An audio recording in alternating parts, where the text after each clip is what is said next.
Good morning class first students. आज मैं हिंदी व्याकरण में पाठ 2 शब्द तथा वाक्य पढ़ाने जा रही हूँ।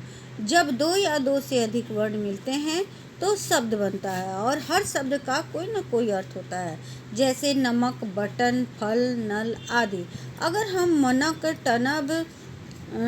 मनक टबन लफ लिखे तो इसका कोई अर्थ नहीं निकलता, इसलिए ये शब्द नहीं है।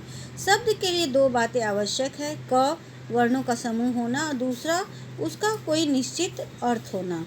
अब यहाँ पर मैं आप लोगों को इससे पहले पाठ 1 में वर्ण किसे कहते हैं बता चुकी हूँ। वर्ण मुख से निकलने वाली सबसे छोटी ध्वनि कौन सी होती है? जैसे अ, ब, क, न, मतलब कोई भी अक्षर जो अ से लेके अह तक आते हैं और कोई भी अक्षर जो क से लेके ज्ञ तक आते हैं। इन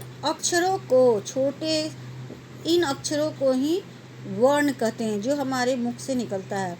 अब इन वर्णों को जब हम जोड़ करके लिखते हैं तो शब्द बनता है, लेकिन शब्द तभी बनता है जब उसका कोई निश्चित अर्थ निकलता है। जैसे अगर हम लिखें न म क नमक तो इसका मतलब है खाने का ऐसा चीज़ जो सब्जी में डालने पर नमकीन बनता है सब्जी। और अगर हम लिखें म न क मनक मतलब कुछ नहीं, तो ये गलत हो जाएगा। इसलिए शब्द ऐसा होना चाहिए जिसका अर्थ बोलने पर या लिखने पर सही आए।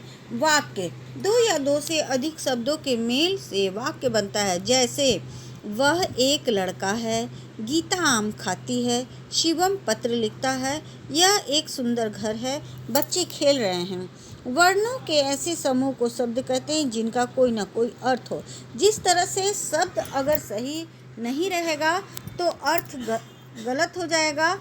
अगर उसी तरह से जब हम वह एक लड़का है को लिखेंगे एक है लड़का वह, तो ये जो है ये गलत हो जाएगा। क्योंकि ऐसे नहीं बोलते हैं या ऐसे नहीं लिखते हैं। सही बोलने का ढंग है वह एक लड़का है। क्योंकि हम लोग बात जब करते हैं तो शब्दों से अपनी अभिव्यक्ति नहीं बता पाते हैं। अपने मन के विचारों को बताने के लिए हमें शब्दों का नहीं वाक्य की ज़रूरत पड़ती है। और जब हम बात करते हैं, अगर हम कोई भी बात अपने पेरेंट्स से या किसी से भी कहते हैं या अपने टीचर से कहते हैं कि मुझे टॉयलेट जाना है या मुझे भूख लगी है, तो पूरा वाक्य कहते हैं, न कि ये कहते हैं कि टॉयलेट का मतलब क्या हुआ कि टॉयलेट जाना है, कि टॉयलेट से आना है, कि टॉयलेट हो गया है। समझ रहे हो ना मेरी बात को? तो इसलिए बात जो हम लोग बोलते हैं या लिखते हैं उसे समझ में सही आना चाहिए, तभी वो वाक्य सही होता है।